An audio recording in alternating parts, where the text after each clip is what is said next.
Bem, como eu falei para vocês, na tentativa de solucionar os problemas referentes à drenagem urbana tradicional, se concebeu um outro tipo de sistema de drenagem que é conhecido como manejo sustentável de águas pluviais, ou drenagem urbana sustentável. Esse manejo sustentável, ele visa retornar as condições de equilíbrio do ciclo hidrológico em bacias urbanas, visando aumentar a porcentagem de infiltração, né, tentando retornar às condições do ciclo hidrológico antes da situação da urbanização, no cenário pré-urbanização, em que a gente naturalmente tinha um maior aumento de infiltração, uma cobertura vegetal maior, favorecendo também o aumento do volume evapotranspirado, e a diminuição do volume de escoamento superficial. Então, é projetado nesse manejo sustentável mecanismos para se favorecer a infiltração da água da chuva no solo, bem como promover locais onde seja possível se fazer a reservação de águas pluviais, numa reservação temporária. E se a gente for comparar as duas visões do manejo de água de chuva, a visão tradicional, a gente tinha essa drenagem e afastamento do esgoto, numa visão, né, higienista, visando afastar a água, e o rio era visto como um conduto, um local que recebe as águas de chuva ou recebe o esgoto tratado, e o rio continua, né, ele serve como um canal, um conduto mesmo aberto, que vai fazer tanto a diluição do esgoto como a recepção do escoamento de água de chuva. A solução, nesse caso, da visão tradicional, era sempre fazer canalizações, tanto para a galeria de drenagem quanto também para a questão do esgoto. A gestão era isolada, ou seja, a gestão da parte de drenagem é ela sozinha, a gestão de abastecimento de água também ela é sozinha, ela é isolada, gestão de esgoto da mesma forma. Os investimentos são limitados pelos orçamentos e o controle da poluição era feito em um sistema separador. Como já expliquei para vocês, essa separação da água da chuva em relação à água do esgoto. Na tendência nova desse manejo sustentável das águas urbanas, a gente vai ter agora uma visão mais ambiental, da forma de conviver com a água da chuva, transformando os rios agora em ambientes de lazer e como um manancial de abastecimento público.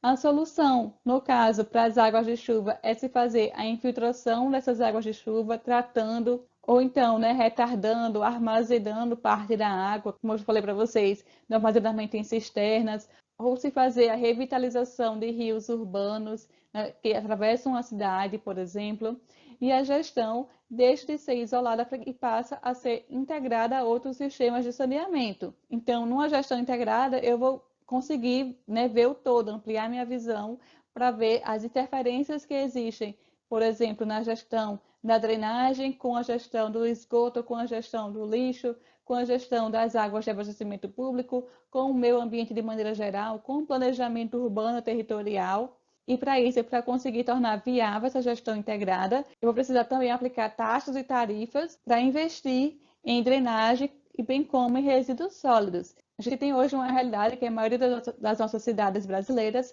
não se tem uma tarifa, não se tem taxa para cobrança em relação à prestação do serviço de drenagem e de resíduos sólidos. É mais comum a gente ter, em relação às companhias de saneamento, a parte de água e esgoto, que é o serviço que elas prestam. Uma parte de drenagem e resíduos sólidos fica a cargo da prefeitura muitas vezes, então isso não é repassado para a população na forma de tarifa. Essas tarifas, né, deveriam ser empregadas para favorecer a melhoria do serviço prestado pela prefeitura ou por outros agentes em relação à parte também de resíduos sólidos e drenagem urbana. E como uma forma de controle da poluição, deve-se fazer o tratamento das primeiras águas de chuva e após esse tratamento a gente pode até inclusive, né, utilizar para outros fins a água da chuva que foi coletada, armazenada e posteriormente tratada. Então, se a gente for pensar bem, é uma visão até mais lógica e mais estruturada de se pensar, de se fazer o manejo das águas pluviais. E nessa questão da gestão e da visão integrada em relação a tanto a parte de urbanização, como também, né, de limpeza pública, resíduos sólidos, drenagem, abastecimento de água e esgotos, todos os sistemas de saneamento integrados, o que a gente tem geralmente em zonas mais urbanizadas? Bom, a urbanização vai levar como consequência, vai trazer como consequência uma impermeabilização maior do solo. Com isso, a gente vai ter um aumento do escoamento superficial, e esse aumento do escoamento superficial vai acarretar em inundações, né, nessas zonas urbanizadas. Ainda esse escoamento superficial, ele vai fazer com que haja uma redução da recarga da água subterrânea. E aí, se eu tenho uma cidade que ela é abastecida por poços de água subterrânea, à medida que eu tenho esse aumento do escoamento superficial, diminuição da infiltração, eu vou ter também com isso uma diminuição da disponibilidade de água subterrânea decorrente dessa impermeabilização. A gente também pode ter na urbanização, né, ocupação de várzeas das margens do rio, e aí, por conta disso, né, a gente vai ter situações de inundações associadas a essa ocupação irregular, a não ter, né, o efetivo zoneamento do uso e ocupação do solo, para que as pessoas não ocupem essas zonas de alto risco. A gente também vai ter na urbanização a questão da geração de lixo de resíduos sólidos e assoreamento do rio decorrente dessa geração de resíduos sólidos. Esse aumento de resíduos faz com que o sistema de drenagem tenha sua capacidade diminuída. Isso vai ter como consequência a ocorrência de inundações e de alagamentos em zonas urbanas. Da mesma forma, a gente vai ter também decorrente dessa questão do lixo, a poluição difusa das bacias urbanas, onde há interferência do resíduo sólido em relação aos canais de drenagem.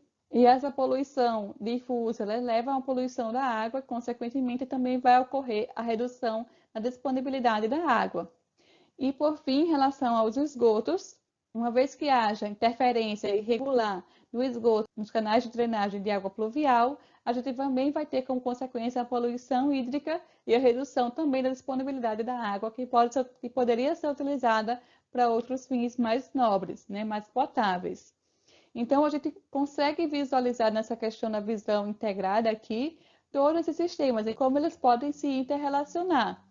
Então, é preciso pensar justamente nessa visão integrada das ações de saneamento. Aqui, né, destaco tanto a parte de drenagem, como também de abastecimento de água, de esgotamento sanitário e de resíduos sólidos, devido a essa questão de causa-consequência. O que a gente tem como consequência da urbanização desordenada e o que a gente pode deixar de ter, né, de melhorias de não ocorrência de inundação e também não via prejudicar a disponibilidade de qualidade das águas dos nossos rios, quando eu tenho essa visão integrada, essa gestão integrada da parte de drenagem urbana.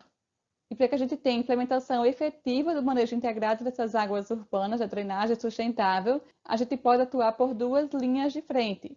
A primeira seria controlar os impactos existentes através de gestão de bacias hidrográficas, né, atuando a nível de bacia hidrográfica, e também as medidas não estruturais, aquelas de controle e planejamento do uso e ocupação do solo, que vão levar à utilização dessas infraestruturas de drenagem, né, parte das obras físicas, com menor impacto e de maneira mais sustentável. E aí, uma dessas medidas não estruturais refere-se ao plano diretor de drenagem.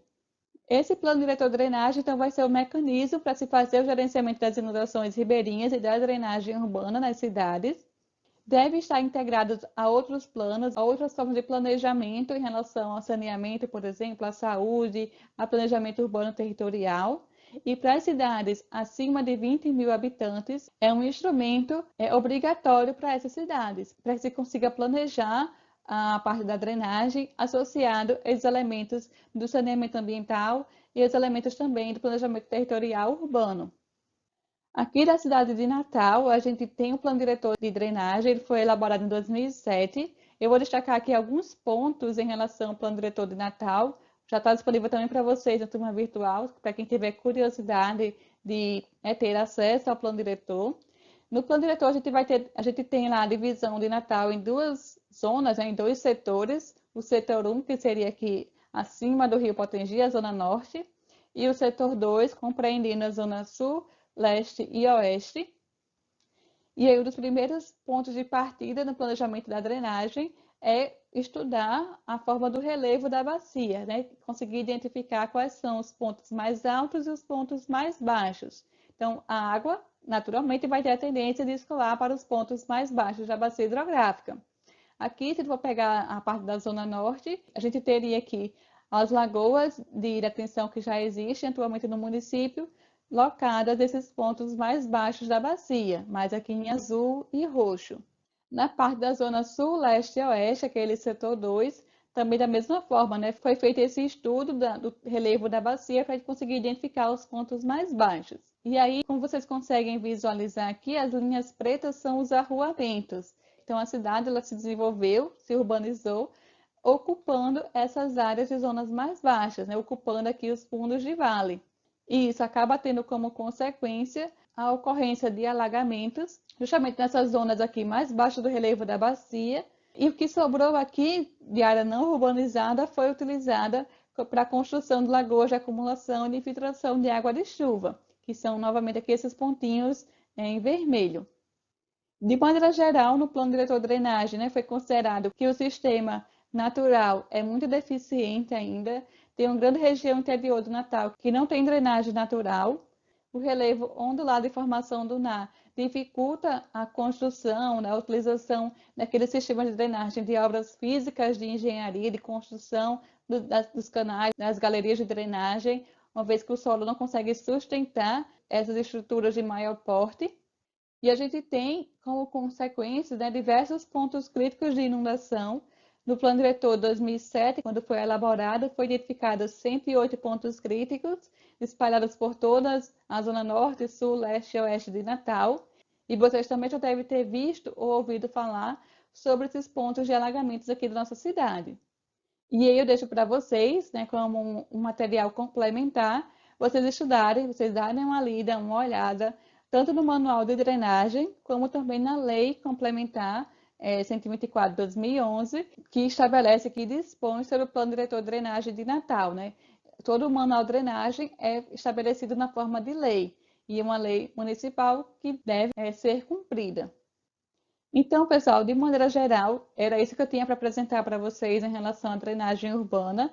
Dei uma pincelada realmente aqui, né, com alguns pontos chaves, e eu coloquei para vocês complementar os seus estudos com outros materiais, né, com as apostilas e com os artigos relacionados a esse tema.